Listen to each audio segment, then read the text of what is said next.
d'agitation. Deutéronome 28, 28. Alléluia. Et là, on voit que l'esprit de l'Éternel se sépara de Saül, et un mauvais esprit venant de l'Éternel, pas un mauvais esprit que vous croyez que c'est un diable qui va posséder Saül, non, ça vient de l'Éternel. Alléluia, parce que le Seigneur bénit et il maudit. Le Seigneur, il peut vous donner un esprit de vertige. Alléluia.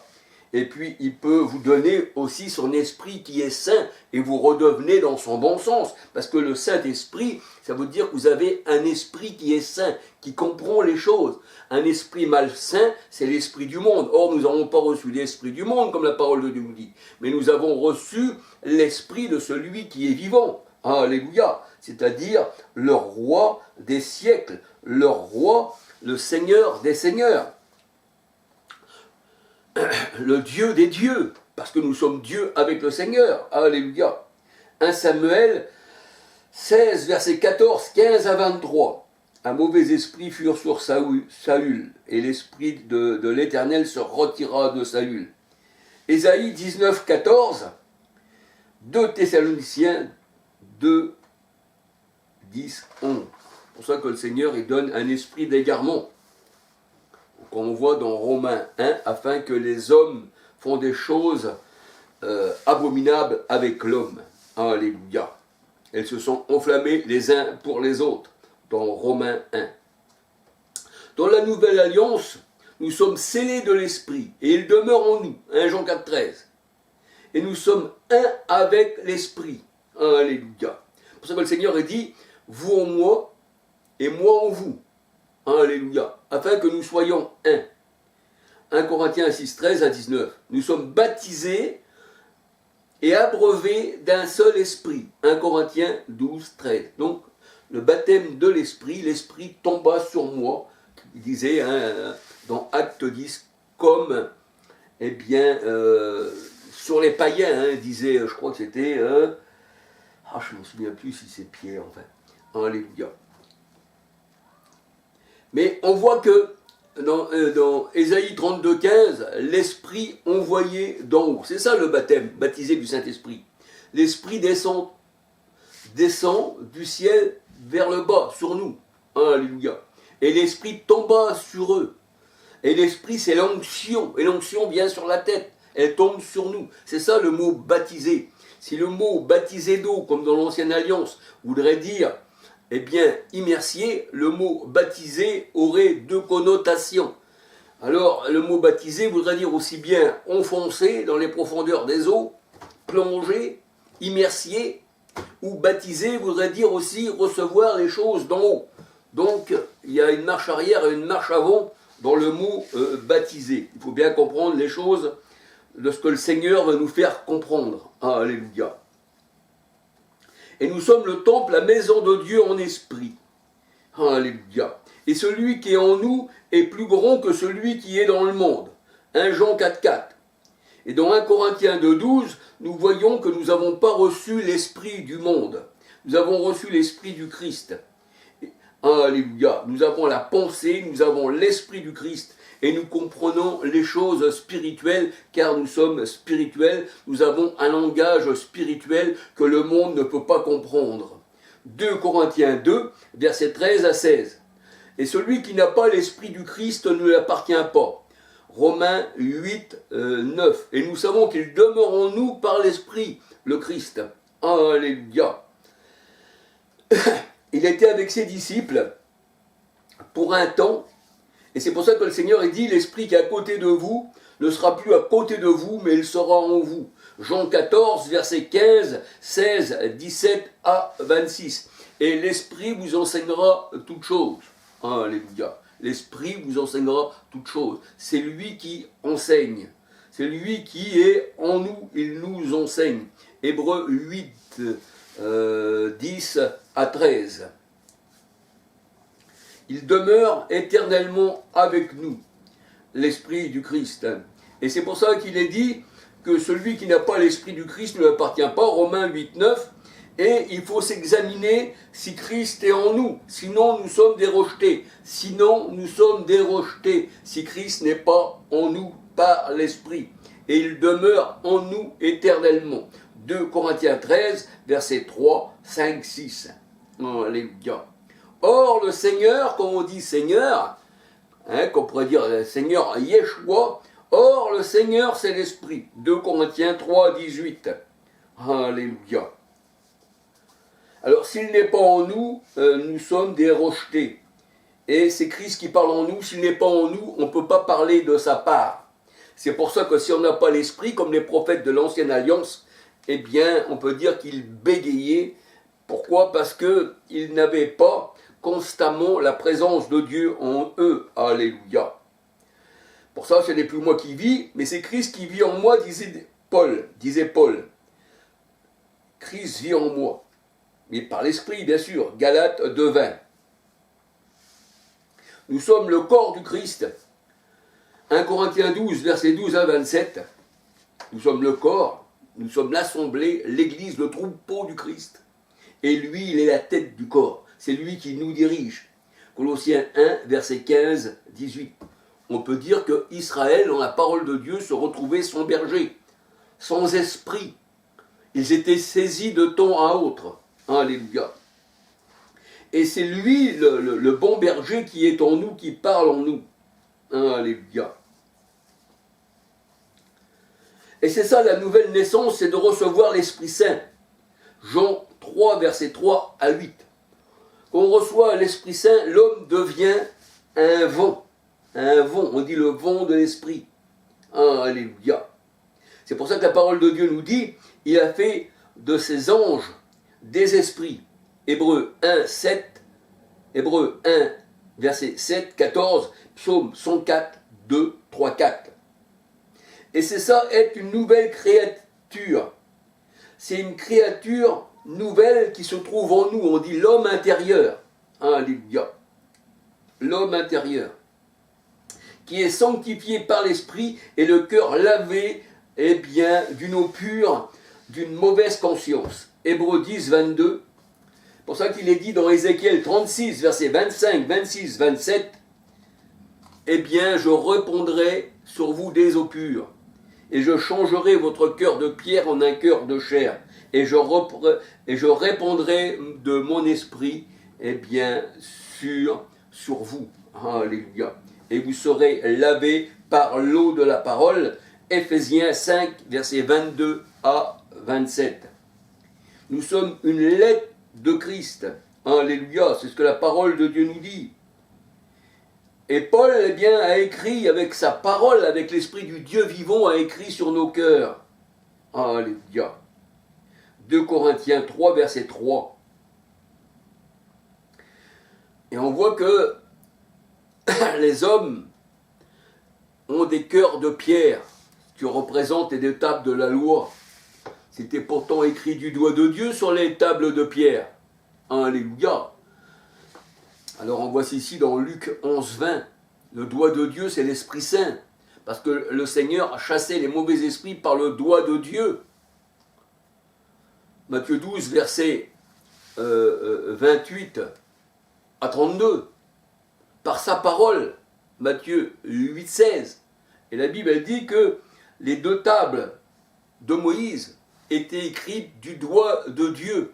Et la Bible elle dit, et Dieu écrivit avec son doigt sur les pierres.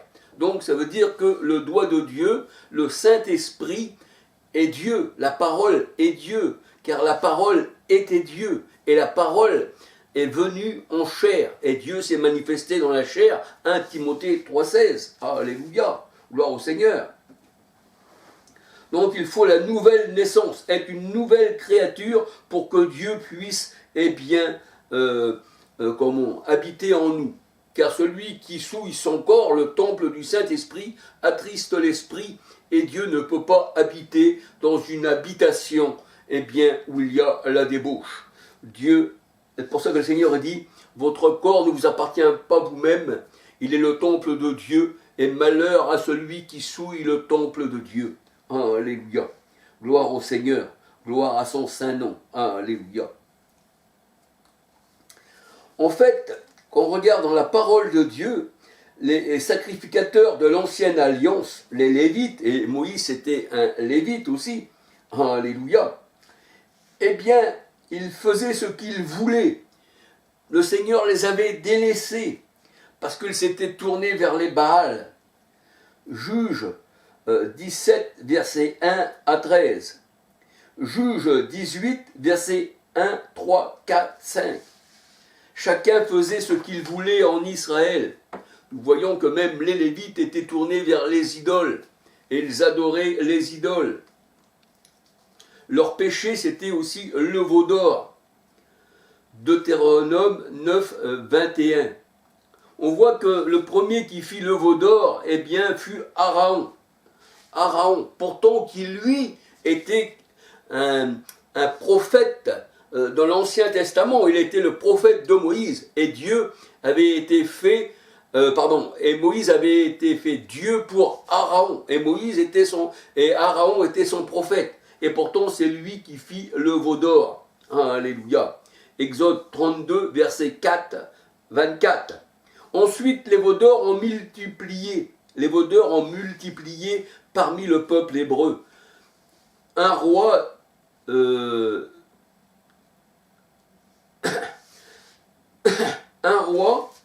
18, verset 2, 28, 30, 32. 2 Rois 10, 29.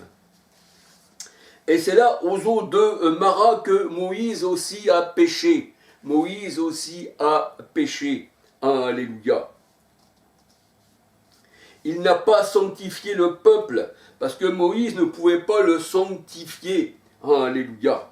Moïse ne pouvait pas donner le Saint-Esprit, l'eau à boire, eh bien, au peuple de Dieu. Il mourait de faim et de soif. Et dans Amos 8.11, il est dit que l'homme, eh bien, qui aura la famine, mais pas de faim et de soif, mais de l'Esprit de Dieu. Alléluia. Et nous voyons que Moïse ne pouvait pas, lui, eh bien, sanctifier le peuple.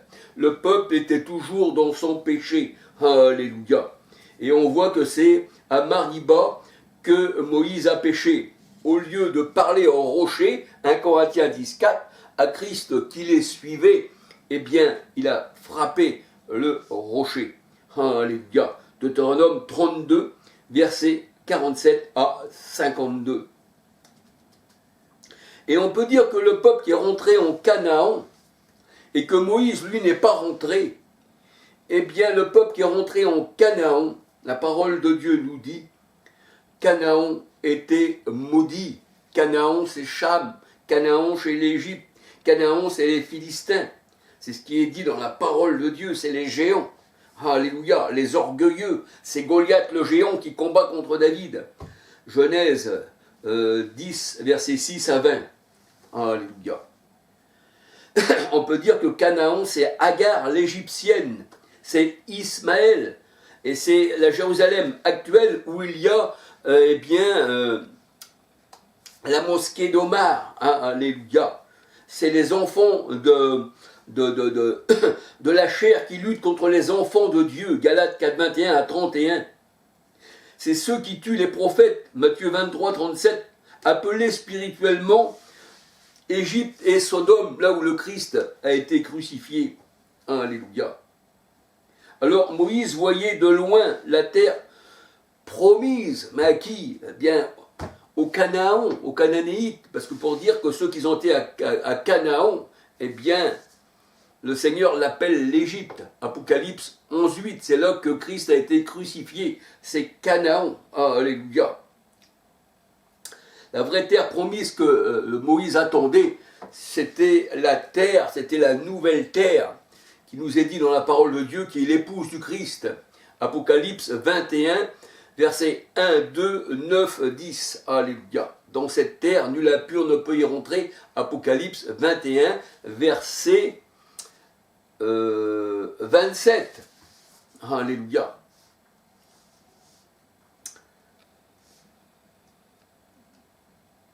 Et nous voyons dans Hébreux 8, 10, 13, 14, 15, 16, 39, 40, eh bien, que même Abraham, il attendait la cité du Dieu vivant, c'est-à-dire la Jérusalem céleste. Il était comme une terre étrangère. Et même Moïse, il avait les yeux sur la rémunération.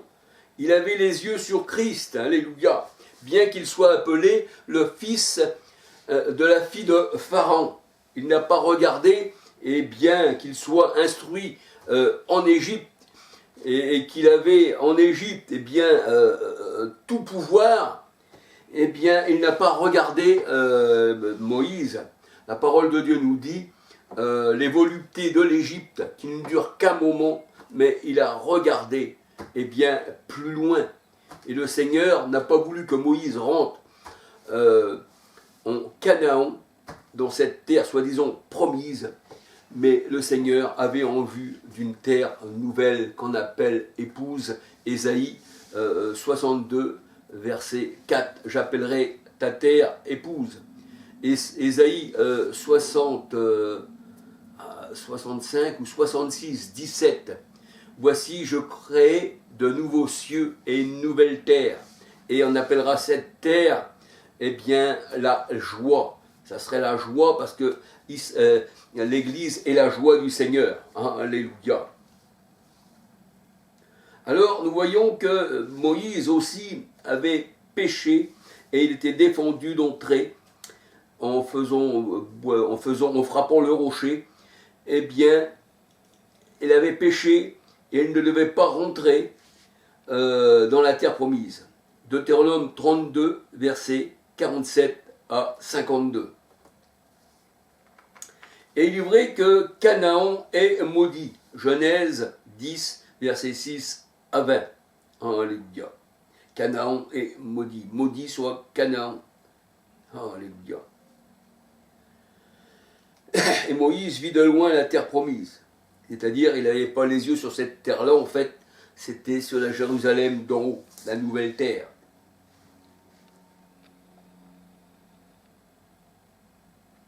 Il avait les yeux sur la cité céleste. Galates 4, 26. Il avait les yeux sur la rémunération. Hébreux 11, versets 23 à 28. Et dans Hébreux 11, versets 1 à 40, nous voyons que tous ces témoins qui attendent la cité céleste l'épousent la nouvelle terre. Apocalypse 21, 1. Apocalypse 21, versets 1, 2, 9, 10. C'est pourquoi nous aussi ayons une grande nuée de témoins.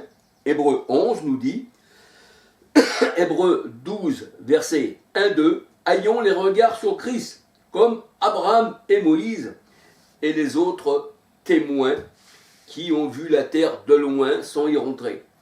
Deutéronome 32, versets 47 à 52. Alors le Seigneur se servait des prophètes de l'ancienne alliance qui n'avaient pas la vérité, qui n'avaient pas Christ, parce que Christ est la vérité, je suis le chemin, la vérité et la vie. Ces prophètes-là n'avaient pas la vérité, ils parlaient simplement de l'éternel quand le Seigneur se saisissait d'eux.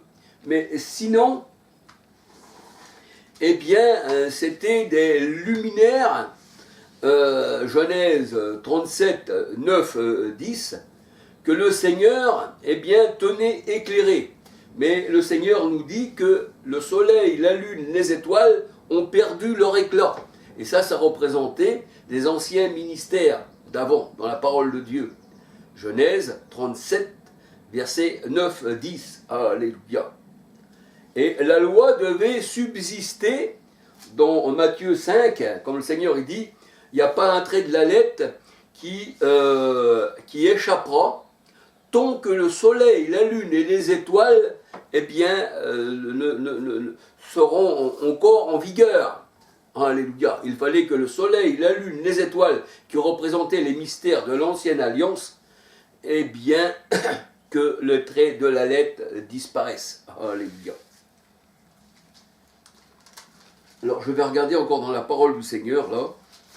J'espère que c'est pas trop long, mais je suis obligé de parler. Alléluia. Hébreux 5, 1. Car tout souverain, Hébreux 5, verset 1. On va regarder encore dans Romains 3, 13. La parole de Dieu nous dit que tout son péché est privé de la gloire de Dieu. Alléluia. Parce que le péché était rentré par Adam et Ève. Par un seul homme, le péché est rentré dans le monde et s'est étalé à tous. et par un seul homme, Christ, eh bien, nous avons la vie. Alléluia. Romains 5, 12 à 14. 1 Corinthiens 15, versets 45 à 50. Alléluia. Romains 3, verset 13. Alors, Hébreux 5, verset 1. Car tout souverain sacrificateur pris d'entre les hommes est établi pour les hommes, dans les choses qui concernent Dieu, afin qu'il offre et des dons et des sacrifices pour le péché, étant capable d'avoir de l'indulgence pour les ignorants et les errants, puisqu'il est lui-même enveloppé d'infirmité. Le sacrificateur de l'ancienne alliance était, la parole de Dieu nous dit, enveloppé d'infirmité. C'est pour ça que le Seigneur est venu guérir les infirmes. Alléluia. Il était enveloppé d'infirmité. À cause de cette infirmité, il doit offrir pour les péchés comme pour le peuple, ainsi aussi pour lui-même.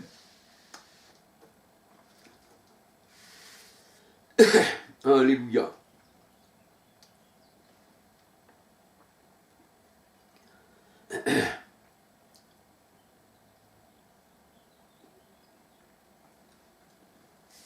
Donc, à ce qu'on voit, c'est que le sacrificateur, il offrait des sacrifices, des boucs, l'eau d'une vache, alléluia, comme Moïse a aspergé le peuple avec le sang des boucs, et puis ce sang-là, eh bien, n'a pas effacé les péchés, alléluia. Ça pouvait couvrir le péché, mais ça ne l'effaçait pas, alléluia.